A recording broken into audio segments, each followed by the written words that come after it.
Awesome.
Nope.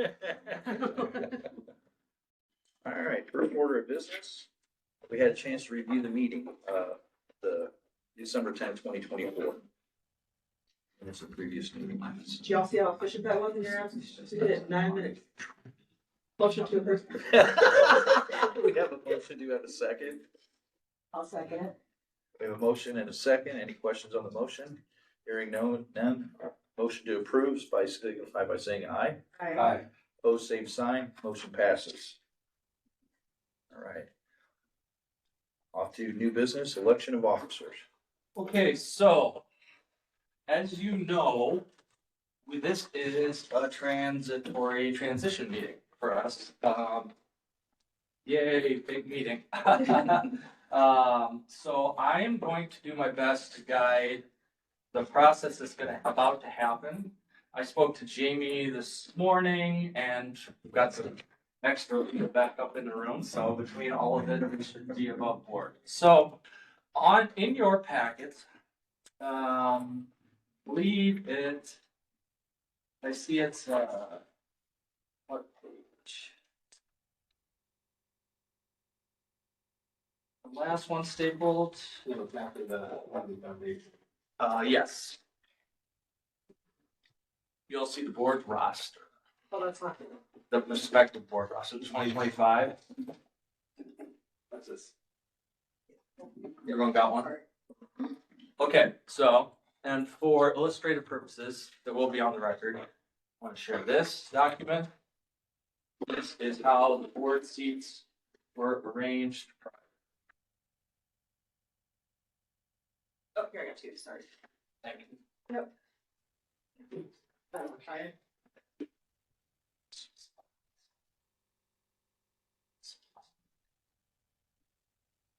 Hi, I'm not actually trying. Rose Rivera. Okay, you're in the legal office. Yes. Okay. Okay, so I've offered you two documents, a couple distinctions. As you remember, as you know, we were in an organization that had appointment between mayor and the council, right? Mayor, council, and actually governor. And without a history lesson, we don't need to deal too much with whatever, with the governor, yada, yada, yada, but all the spots were appointed by the mayor and council. We are transitioning to a more conventional nonprofit that many of you, if you've served on boards, know about, nominating, or like a governance committee that kind of runs at the engine and finds new people and helps them pass off the board and onto the board. We can, but this is more of a conventional nonprofit structure with a nominating committee. So,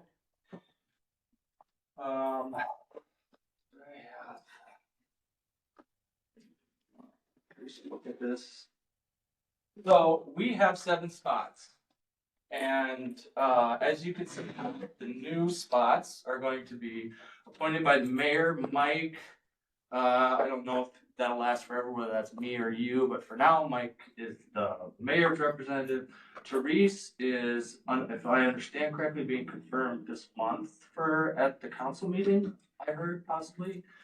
I haven't received any information. We can make sure that happens I because talked with Andrew McKee and Arvis was nominating you. Bill, yours is through 2025, so they're renominating you to serve on this committee. So when it's official, they'll come and officially appoint you. Okay. And my name is spelled T-H-E-R-E-S-E. So as you can see from the old document, Teresa's term technically has expired. Now sounds like we're getting that all figured out. I will point out something important though, that Bill's term does expire at the end of this year. And that'll be important because I'll come back to that in 1 second. So in essence, what's gonna happen here is we need to elect officers and also transition board members. Oh, and I should say, sorry, just taking a step back on the 2025 members, you can see appointed by mayor, appointed by the council, appointed by chamber, actually appointed, those top 4 spots are actually appointed by the organizations themselves. Then those last 3 spots, appointed by a board development committee. The most useful way for me to frame this in my head is going forward, the board development committee is, those 3 spots are appointed by the Board Development Committee. For today, we're gonna have 7 board member spots. We have no committee today. We are merely, we're about to see if we have the same 7 board members and then making the decision whether to elect for officers. So I have a question for Mike, Therese to a degree, Kristen and James. If those 4 organizations and are comfortable, the first question is, are those 4 representatives comfortable that they're gonna be a valid an appropriate representative for their organizations? And I ask you because if yes, and those 3 stay on, we could vote for officers today. If not, and you want to go back to your organizations and say, hey, Levon, I'm not sure I want to be the rep. Should I be the rep? That's fine, but we should hold on election of officers till the February meeting. Okay, so let me try to make sure I clarify what I Sure. heard you just say, Yeah. Josh. One, we had designated spots in 2024 based on the EUA rules we were operating under. The zone expired.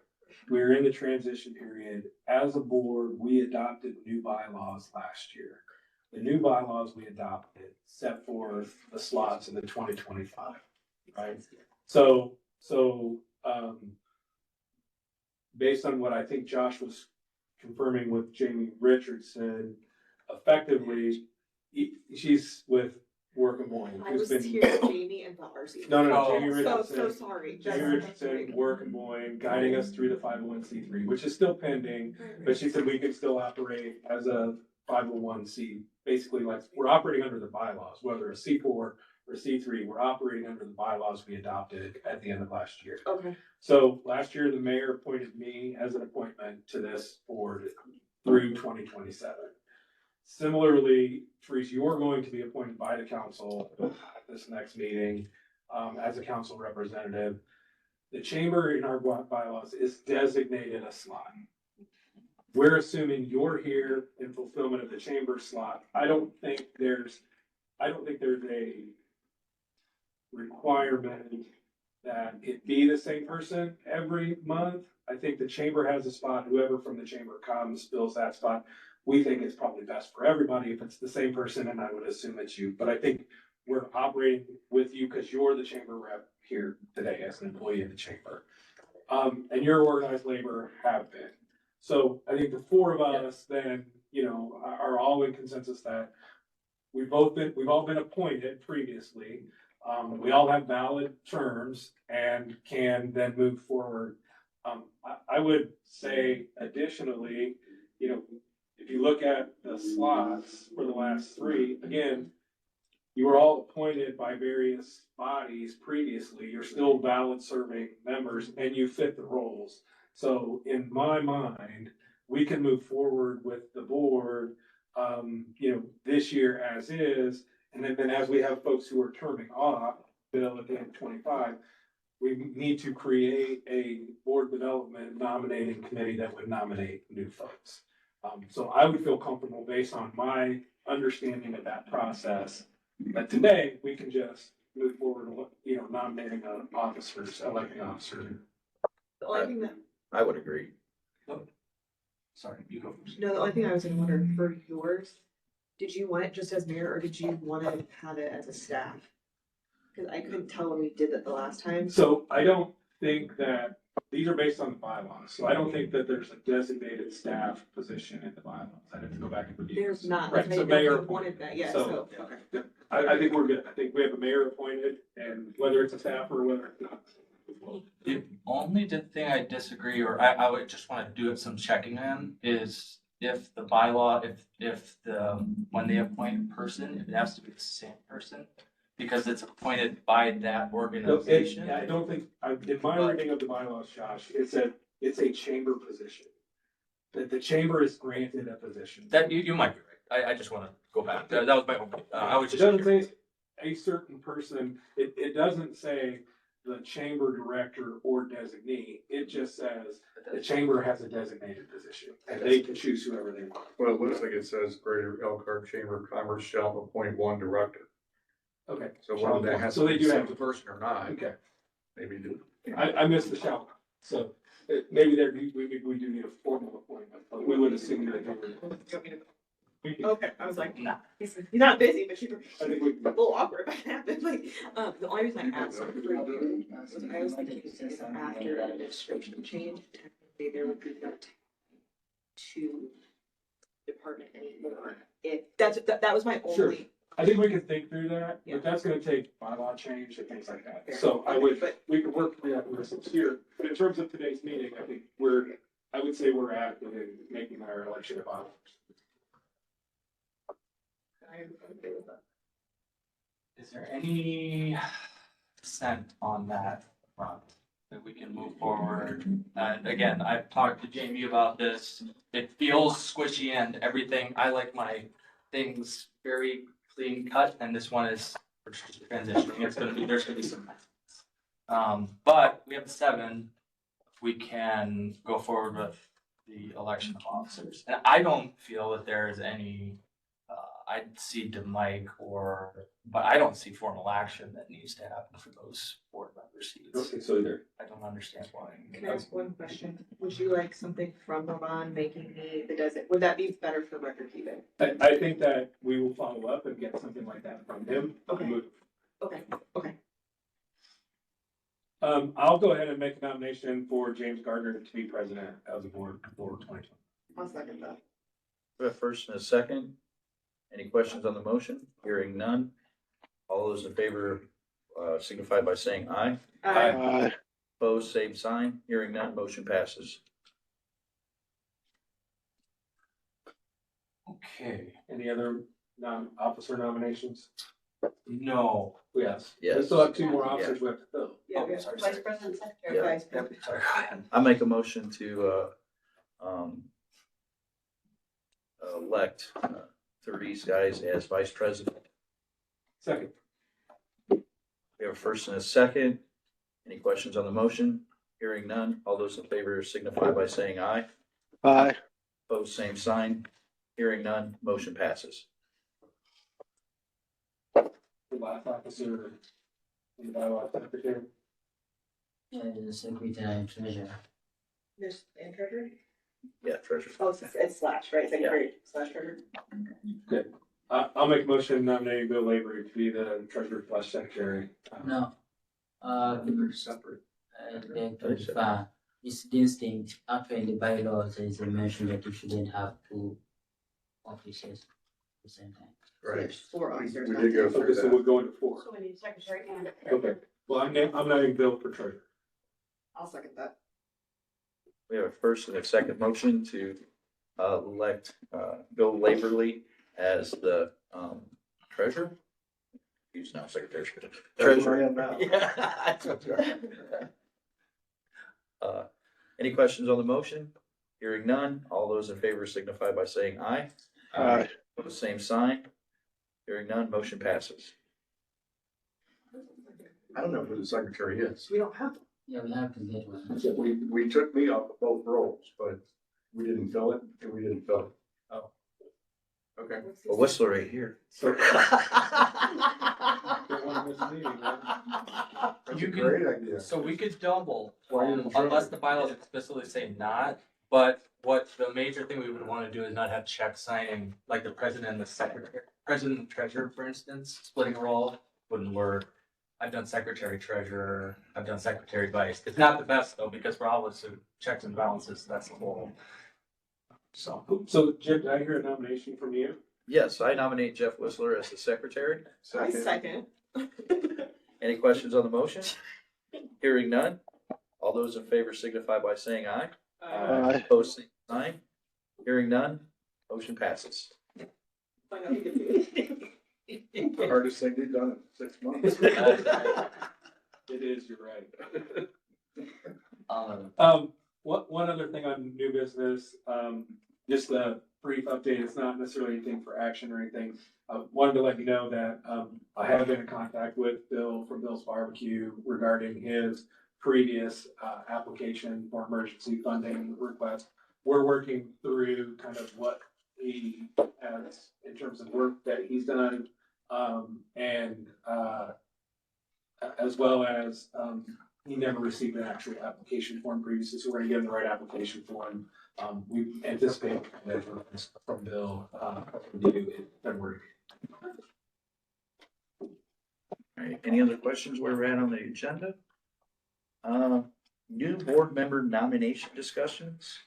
The only remaining thing that I would note is we do need to set up a nominating committee. It does not have to happen today. I guess I would, whatever the board would like to do. The reality though is we need to just be set up so that we can fill Bill's respective spot or any other folks that drop off, but, respective spot at the end of the year. That's So this says each, the incumbent director will recommend one person as at large. The board development committee supplements the incumbent recommendations with recommendations from other stakeholders. What? Yeah, so if Bill was passed, it's kind of the informal, if you're leaving the board, it'd be nice if you nominate somebody colloquially, but tangibly so yeah, if Bill was passing off, he would be the incumbent, whether if he decided not to run, then he would offer us the board governance or the nomination committee, their name, but it's basically saying that everyone has the flexibility to disagree with that name. Does that make sense? We have, volunteers who want to serve on the board development committee. I'm happy to serve. How many do we need? 3. Is that right? I can, Is it 3, correct? I can do it, but that's up to you guys. I mean, you can change, like, it's up to you guys, but yeah, I'd be happy to do it. I can as well. Okay. So Mike, Kristen, and Jim. So we will be in contact. I'd envision that as maybe a quarterly kind of get together, but Ambrose and I'll be in direct contact with that committee. And again, our objective on the table is to figure out Bill's spot, but if something comes up, then Bill is a member through 12/31/2021. Yep, to the end of the year. Yeah. So that's the first practical to do, assuming we leave the board. You're not getting away with that. You do a great job. We don't want to lose it now.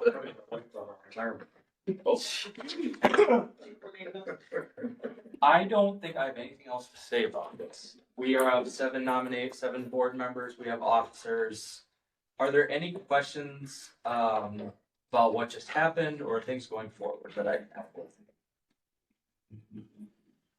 Not for me. Good.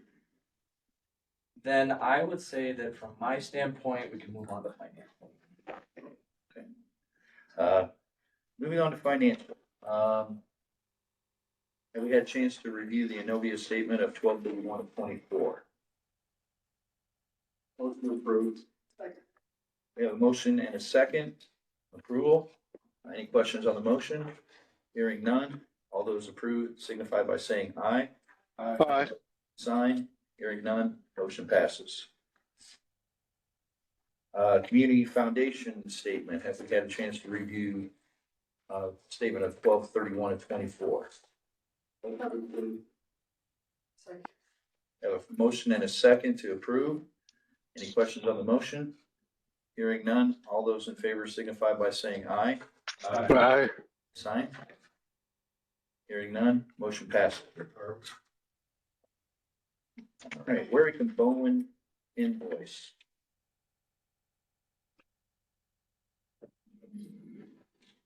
Motion to approve. We have a motion and a second to approve. Any questions on the motion? Was this just for, I'm assuming, like, the communications? 1023 application.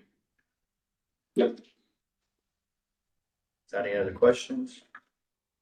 Do we have a motion? We had a good motion. All those in favor signify by saying aye. Approval? Aye. All those, opposed, same sign. Hearing none, motion passes. Okay, we are on to old business. So I wanted to give just a quick overview of the C3 situation as it stands. We submitted in September. We're 5 months after that. If you had quizzed me up front, from having created these organizations, like how long is this gonna take? I would have been said like 3 to 10 months. Like it's literally like, it can take a long time to get through the process. So the last report we had from Jamie was, we are in the queue, they know that we're in the system. She sent me an email just earlier about some address things that we've got to clear up. It seems to be all in the process, but we're at the mercy of the federal government. And I honestly couldn't tell you if it's gonna be slower given the changeover in administration. Now, I want to say a couple things.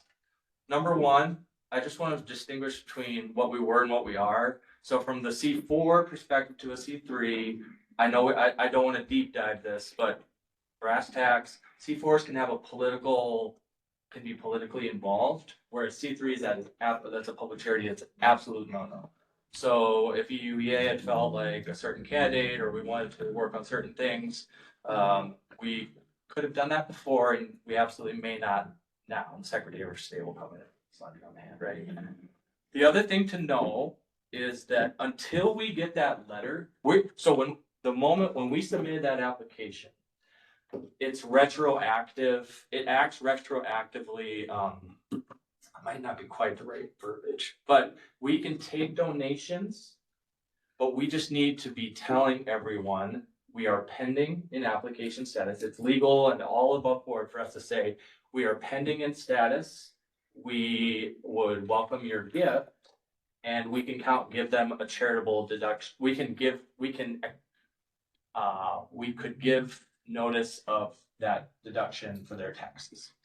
Now, the danger, of course, is if you give to an organization, they don't have their C3 status, and then they didn't get their C3 status, we would have to go back and make sure that they have their taxes right and everything. And God willing, we're in the same fiscal tax year.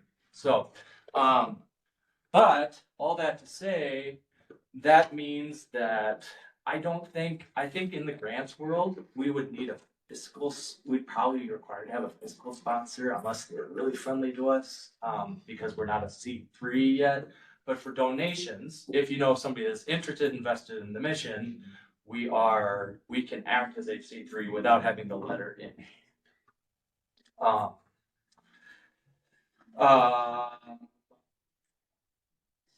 Other than that, I don't know that I have anything else to say about C3. We just wait. The last thing I'll say is, we can operate as normal, was the guidance for Jamie. Like, there's no. As the new normal, correct? As the new normal, yeah, sorry. So the quick question is, does that go retro back from when we filed the easy form or the long form? We tried the easy form and then they denied us, so we had to do the long form that's the best way I can put it in layman's terms. Yeah, I think, Jim, my response to that would be, it doesn't really matter because we didn't get any grants, we didn't have any donations in that time period, and we're not currently pursuing any active fundraising activities in terms of gifts from the community, and I don't think we have any pending grants out in the community. So I think what I processed and heard Josh to say is that had we had some, then we might have had some flexibility.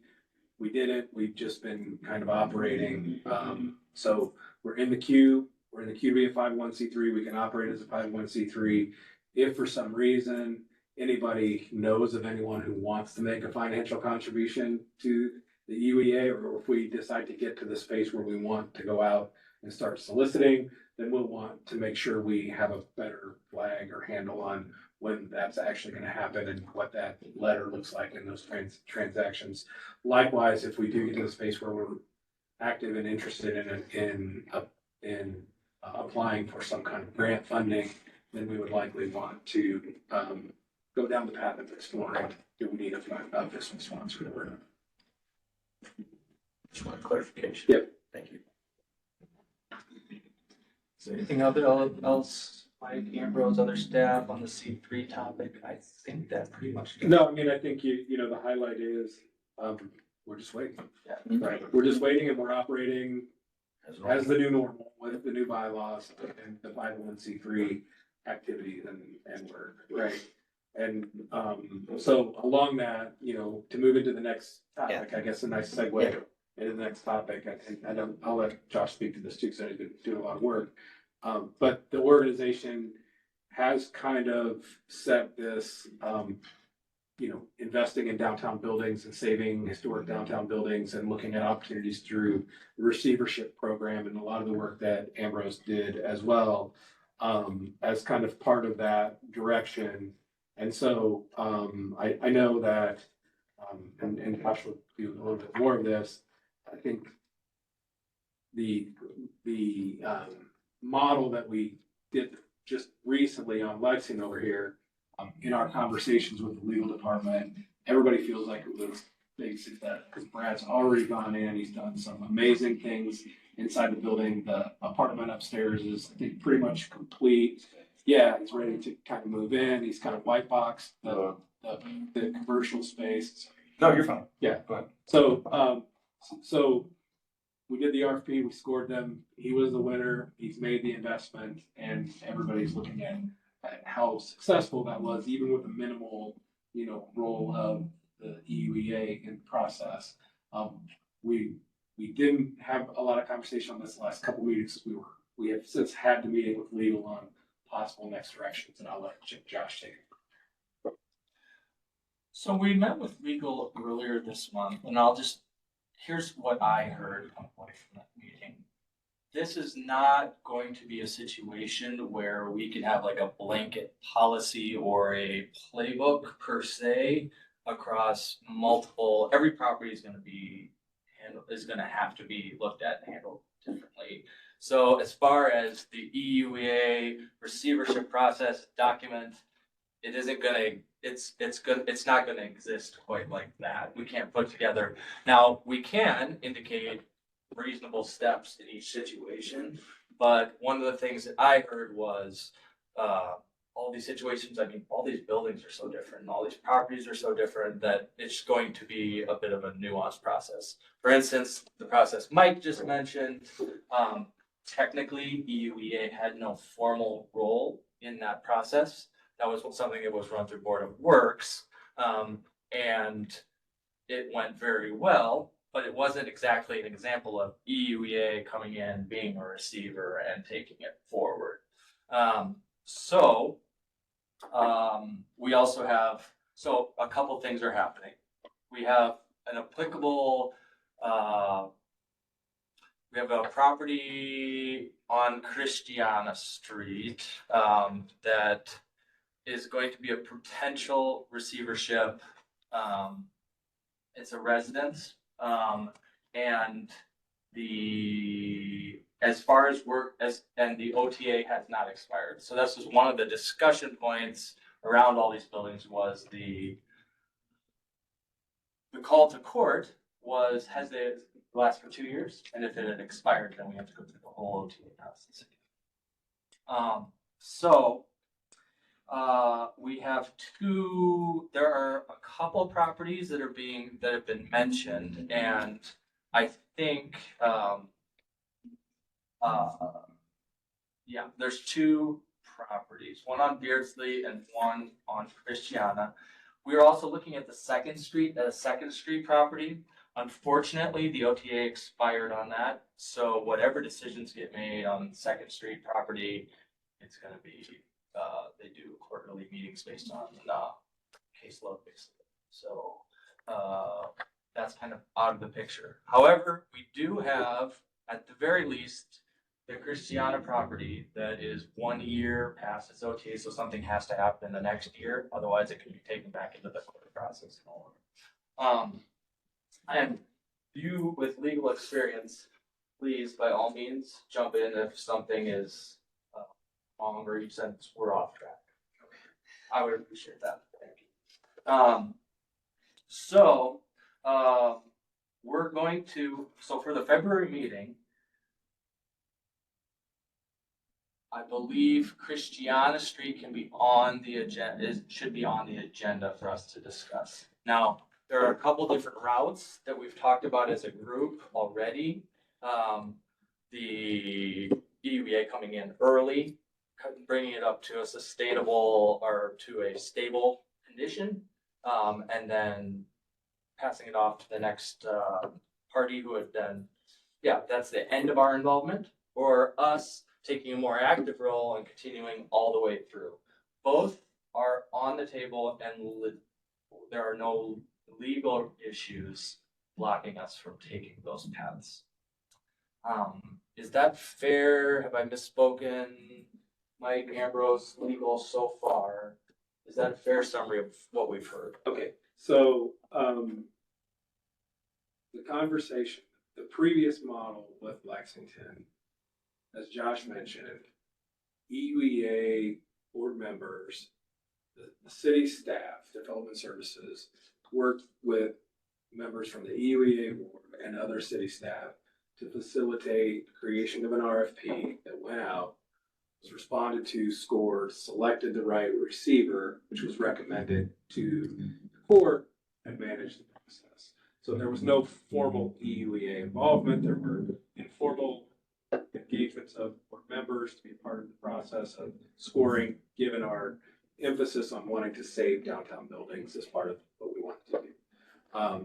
And then, so that model is on the table again for this new property, for any future new properties that would come through the receivership process. Josh has referenced Christiana as one, potentially a Beardsley Street project property. We have also discussed that in no way binds the EUEA to any financial obligation, nor is there any allocations of staff or dollars towards paying, and there's no return back to the EUEA for anything related to that process. Previously, we have discussed the potential of EUEA moving into the recommended receiver role and what that would mean. And so I think what Josh is trying to explain is that that means a whole lot of different stuff. We would then become the receiver. The RFP we would put out would be significantly different. We would likely want to look at the OTA work and the order. We want to understand what's the scope of work we want to see done by a contractor. I think this is where we could have two different tasks here, where we would either make the decision to bring the property up to a minimum level of standards, repair the immediate emergency needs, get it to a structural period of safety where we've met those things, requiring potentially less of a financial obligation from the EUEA. We still have to find someone or contract with someone to manage the construction and do all of those things, right? Again, those would be things we could add on to the space where then we would foreclose on our investment in it, then we would take title to it. We would obviously have to have legal counsel help us through the foreclosure process, all those pieces. Then we could sell it and we could offer it for sale to try to recoup all the costs associated or potentially more, right? We could also push it further and bring it to a better level of just the bare minimum. We'd have some decisions on what scope we would want to take. But generally, that's the process we would be going down, is we would have to identify the right process to have somebody manage the construction process, create the bid specs, bid out the work to the contractor, manage to do that process, and then go through the foreclosure process as well. You want to kind of expand on that foreclosure process and the amount of money that can be put in and being outbid and not having control over what happens to the property? So what Adam's referencing is it would go through the foreclosure process. the original owner or somebody else could come in and bid more than than our amount, which is okay with us because we still get paid back first for our, Right. so we recoup, at worst, we recoup our, our costs. And at best, we had a profit if we sold. So at best, Right, right, so- we get the property, nobody outbids us, right? We get the property for our foreclosure bid, and then we sell it at a price higher than what we have in it. If somebody outbids us, we get our money back. We get our money With back. whatever the fee was. If there Correct. was a fee on Because we top. would put all of that in terms of what our offer is, right? Still stay within the mission. So we would clearly have some additional work to bring to you guys in terms of who's gonna manage, how we would see some of that happening, right? What's our plan to get that forward? But that's what we would potentially do coming up for the February. The guy who just did this property down here he would be a likely kind of a candidate for us to talk to see if he wanted to be in charge of renovation, right? He certainly could, right? Someone like that. Someone like that could, for sure. Or we could just, find another contractor or somebody who has Right. contractor management experience and have them, be the one who just kind of visits the site, make sure things are right, the work's done correctly, manages that. How much of that information would we have before you hire a consultant or a contractor to look at the property itself? So we can get access to the OTA order of what the minimum amount of work is, and we probably want to then have a site team go visit the site and see what the level of work is and, do some of that beforehand. Can I ask one dumb question? When thinking this through, like, there's a lot of, because I'm thinking through like the work versus, right? I'm sure that's what, you guys are doing too, but thinking through like what that goes through, there's a lot more staff time for OTA. And so I guess my question is, knowing the way that we're moving through in a different kind of makeup and the fees that are given from the court and things like that, do we need to have a formal engagement to make sure that staff time is being compensated for from you guys? Do you see what I'm saying? Or like if there's extra work, does there need to be something like that? Or what is the buffer there, or there needs to be one, given the new makeup? Does that make sense? I don't know how I'm trying to ask what I'm trying to say. No, I know what you're saying. You're saying Okay. we need a formalized document that says the city's staff, work on this is something that, is being provided to EUEA at a cost, that we determine what that is, and that's applied to Yeah. the final, application of the foreclosure. And I mean, there's an actual value on it so that EUEA has the ability to foreclose on that amount of dollars. Right, Time and thank you, material. yes, that's way T&M. more And then- eloquent, and but then- yes. and that's then- what I meant. Construction And then wise, paying the T&M, city what's back it for cost? those hours. So Right. pay the city back for the hours that Right. staff worked on that, on behalf of. Yes. And you're gonna have, the judge is going to appoint UEA as the receiver, and you're probably gonna submit some sort of a proposal on how that fee structure is gonna be. Correct. Either time and materials, hourly rate, Correct. some sort of percentage profit or whatever. Judge approves that, and then that becomes our contract, Got it. and that's how we get paid back, whatever our proposal was, it was approved by the judge, basically. Correct. Okay. So Gotcha. before the next meeting, before the February meeting, I would foresee us bringing a lot of information about those, at least the Christiana Street. I don't think I haven't had enough dialogue with Mike and Adam around Beardsley, but that just came up today. And then it'd be ideal if in February we could determine how far, are we in the receivership, or are we in that first phase? Or are we gonna take it to a larger phase? The other thing is, I think, and Adam, correct me if I'm wrong, maybe this is useless information, but I think both those properties would be heavy lifts for the amount of money. Like if we took it all the way through the process, I think I don't know, not having been through either of them, but I do believe that the Beardsley house has been, I think in Tim's email, it said it had been heavily scrapped. So probably, I mean, you're gonna go through and you're gonna do full HVAC and plumbing and heating and, or plumbing and, electrical and everything. Christiana, I've read a little bit of the report in the OTA, I didn't read all of it, but it seemed like there was less work. I mean, it's got a big hole in the front of it. Cover that with some siding. Is that a residence or is that commercial? They're both resident. I think the one on Beardsley it's the one across from the church, right on the corner of Edwardsburg and West Beardsley. Oh, It was okay. up by, not by Little. Across from the old dentist Flags, I office. think. Yeah. Yep. Where? So you said one. Northwest corner of. It's a Edwardsburg. single story across from the church at Red Edwardsburg. It's kind of a Brick. reddish. Yeah. Used to be a That's not dentist the bordered office. off, yeah. Way back in the Isn't day. that like a duplex? For anybody old enough to remember that. So, and yeah, I would say to do, our action items for our team is to bring you information on Christiana Street as much as we, on the property, as much as we can bring. We'll present a couple options, and then in February, we hopefully have enough information to make a decision. Yeah, so where's the Christiana property? It's like 3 doors in off of Beardsley. You know where Christiana Avenue is, and Christiana Street?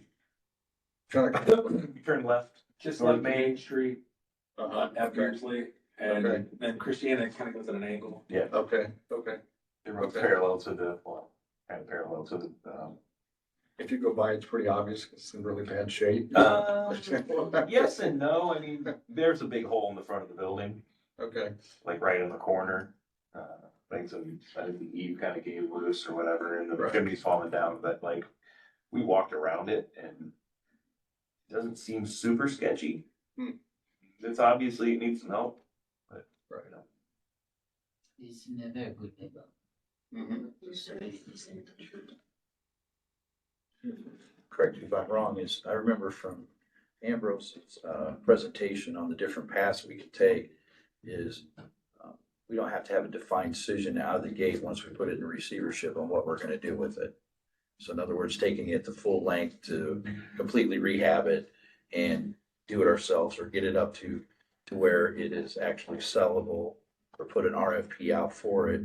We don't have to make a decision right out of the gate, like here at Christiana property, we're taking it from here to the finish line. We have thresholds that we can take it to, correct? I think what my interpretation of what I heard Bill say is that it's the appropriate thing. I said, we kind of have to be able to convince the city that we're going forward, this is what we're proposing to do. This is our proposal. We're gonna take it this far.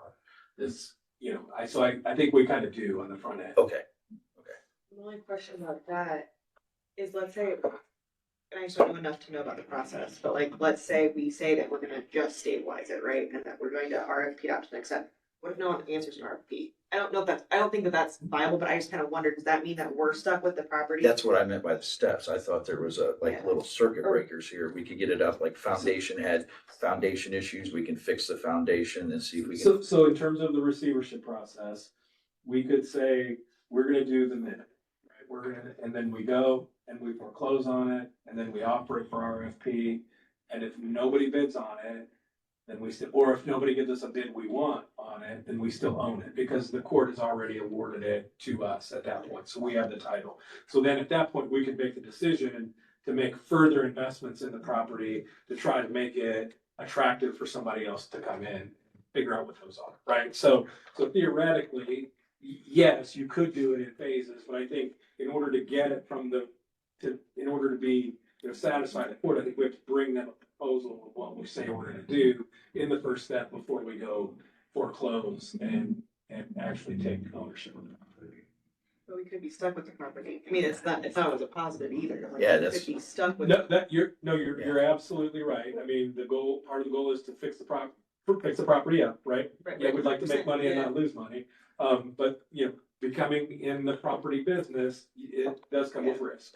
But we're never gonna be required to bid and become the property's owner. We decide if we don't want it, then we just don't bid. Then it just kind of goes back and hovers into. We hope to break even. Legal never land again. We would only bid if we figured that we want it Got it. Okay, and we're willing to take it the rest of the way. got it. Otherwise, if we're just gonna do some stuff and get paid and get our fee, then we get our fee and We only get our fee though if somebody else bids Right. that amount, right? Otherwise, if nobody bids, then like you said, then it's just been, technically the owner of record is still responsible for that. Right, right. But the reason it's a receivership is because the owner of record is not responsible. So, So you probably don't want to go down the road and put a lot of money into it unless you've decided that you're looking good for. right. Okay. You don't have to, but We should also not forget our core mission is to save this building. So if us sacrificing a couple of dollars to buy us time for someone to come and work it is what we need to do, it may be a cost that we may want to take. Oh, I'm not disagreeing, I'm just saying, I'm trying to point out all the Sure. different things. Right. I It's think like, it's a great question. There are risks, right? There are absolute risks. Right. Is there any other questions on the current topic? Not? Motion to adjourn.